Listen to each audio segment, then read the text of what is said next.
कृपया वीडियो में न्यू हैं तो वीडियो को लाइक एंड सब्सक्राइब करें। संजय कहते हैं, महाराज, पांडवों को आपकी सेना पर आक्रमण करते देख दुर्योधन ने सब ओर से सब प्रकार के प्रयत्नों द्वारा उन योद्धाओं को रोकने तथा अपनी सेना को भी स्थिर करने का प्रयत्न किया। भरतश्रेष्ठ, नरेश्वर, आपके पुत्र के बहुत चीखने चिल्लाने पर भी भागती हुई सेना पीछे न लौटी। तदनंतर व्यूह के पक्ष और प्रपक्ष भाग में खड़े हुए सैनिक, सुबलपुत्र शकुनी तथा सशस्त्र कौरव वीर उस समय रणक्षेत्र में भीमसेन पर टूट पड़े। उधर कर्ण ने भी राजा दुर्योधन और उसके सैनिकों को भागते देख मद्रराज शल्य ने कहा, भीमसेन के रथ के समीप चलो। कर्ण के ऐसा कहने पर मद्रराज शल्य ने हंस के समान श्वेत वर्ण वाले श्रेष्ठ घोड़ों को उधर ही हाँक दिया जहां भीमसेन खड़े थे। महाराज, संग्राम में शोभा पाने वाले शल्य से संचालित हो वे घोड़े भीमसेन के रथ के समीप जाकर पांडव सेना में मिल गए। भरतश्रेष्ठ, कर्ण को आते देख क्रोध में भरे हुए भीमसेन ने उसके विनाश का विचार किया। उन्होंने वीर सात्यकी तथा द्रुपद कुमार धृष्टद्युम्न ने कहा, तुम लोग धर्मात्मा राजा युधिष्ठिर की रक्षा करो। वे अभी अभी मेरे देखते देखते किसी प्रकार महान प्राण संकट से मुक्त हुए हैं। दुरात्मा राधापुत्र कर्ण ने दुर्योधन की प्रसन्नता के लिए मेरे सामने ही धर्मराज की समस्त युद्ध सामग्री को छिन्न भिन्न कर डाला है। द्रुपद कुमार, इससे मुझे बड़ा दुख हुआ है, अतः अब मैं उसका बदला लूंगा। आज रणभूमि में अत्यंत घोर संग्राम करके या तो मैं ही कर्ण को मार डालूंगा या वही मेरा वध करेगा। यह मैं तुमसे सच्ची बात कहता हूं। इस समय राजा को धरोहर के रूप में मैं तुम्हें सौंप रहा हूं। तुम सब लोग निश्चित होकर इनकी रक्षा के लिए पूर्ण प्रयत्न करना। ऐसा कहकर महाबाहु भीमसेन अपने महान सिंहनाद से संपूर्ण दिशाओं को प्रतिध्वनित करते हुए सूतपुत्र कर्ण की ओर बढ़े। युद्ध का अभिनंदन करने वाले भीमसेन को बड़ी उतावली के साथ आते देख मद्रदेश के स्वामी शक्तिशाली शल्य ने सूतपुत्र कर्ण से कहा। शल्य बोले, कर्ण, क्रोध में भरे हुए पांडुनंदन महाबाहु भीमसेन को देखो, जो दीर्घकाल से संचित किए हुए क्रोध को आज तुम्हारे ऊपर छोड़ने का दृढ़ निश्चय किए हुए हैं। कर्ण, अभिमन्यु तथा घटोत्कच राक्षस के मारे जाने पर भी पहले कभी मैंने इनका ऐसा रूप नहीं देखा था। ये इस समय कुपित हो समस्त त्रिलोकी को रोक देने में समर्थ हैं, क्योंकि प्रलयकाल के अग्नि के समान तेजस्वी रूप धारण कर रहे हैं। संजय कहते हैं, नरेश्वर, मद्रराज शल्य राधापुत्र कर्ण से ऐसी बातें कह ही रहे थे कि क्रोध से प्रज्वलित हुए भीमसेन उसके सामने आ पहुंचे। युद्ध का अभिनंदन करने वाले भीमसेन को सामने आया देख हंसते हुए से राधापुत्र कर्ण ने शल्य से इस प्रकार कहा, मद्रराज, प्रभो, आज तुमने भीमसेन के विषय में मेरे सामने जो बात कही है वह सर्वथा सत्य है, इसमें संशय नहीं है। ये भीमसेन शूरवीर, क्रोधी, अपने शरीर और प्राणों का मोह न करने वाले तथा अधिक बलशाली हैं। विराटनगर में अज्ञातवास करते समय इन्होंने द्रौपदी का प्रिय करने की इच्छा से छिपे छिपे जाकर केवल बाहुबल से कीचक को उसके साथियों सहित मार डाला था। वे ही आज क्रोध से आतुर हो कवच बांधकर युद्ध के मुहाने पर उपस्थित हैं, परंतु क्या ये दंड धारण किए यमराज के साथ भी युद्ध के लिए रणभूमि में उतर सकते हैं? मेरे हृदय में दीर्घकाल से यह अभिलाषा बनी हुई है कि सम्रांगण में अर्जुन का वध करूं अथवा वे ही मुझे मार डालें। कदाचित भीमसेन के साथ समागम होने से मेरी वह इच्छा आज ही पूरी हो जाए। यदि भीमसेन मारे गए अथवा रथहीन कर दिए गए तो अर्जुन अवश्य मुझ पर आक्रमण करेंगे, जो मेरे लिए अधिक अच्छा होगा। तुम जो यहां उचित समझते हो वह शीघ्र निश्चय करके बताओ। अमित शक्तिशाली राधापुत्र कर्ण का यह वचन सुनकर राजा शल्य ने सूतपुत्र से उस अवसर के लिए उपयुक्त वचन कहा, महाबाहो, तुम महाबली भीमसेन पर चढ़ाई करो।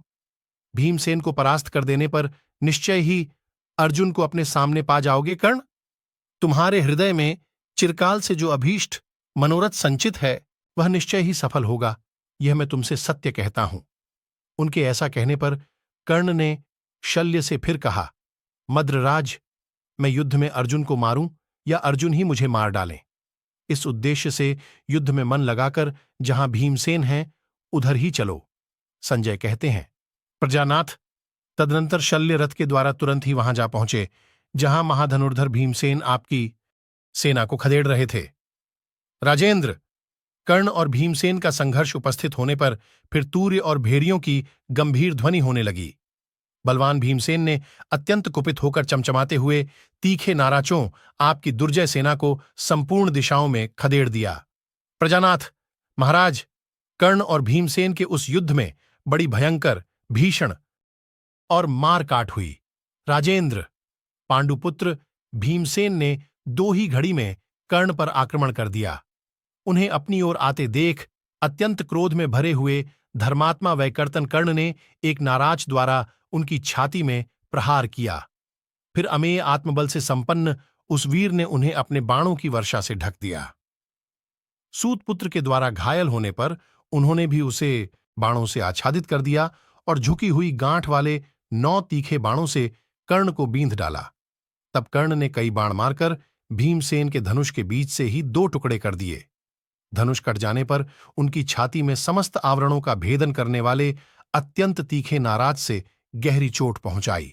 राजन, भीमसेन ने दूसरा धनुष लेकर सूतपुत्र कर्ण के मर्मस्थानों में पैने बाणों द्वारा प्रहार किया और पृथ्वी तथा आकाश को कंपाते हुए से उन्होंने बड़े जोर से गर्जना की।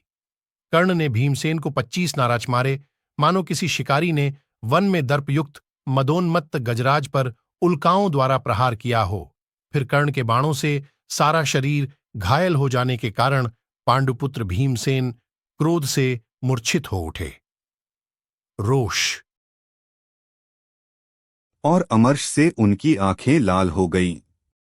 उन्होंने सूतपुत्र के वध की इच्छा से अपने धनुष पर एक अत्यंत वेगशाली, भार साधन में समर्थ, उत्तम और पर्वतों को भी विदीर्ण कर देने वाले बाण का संधान किया।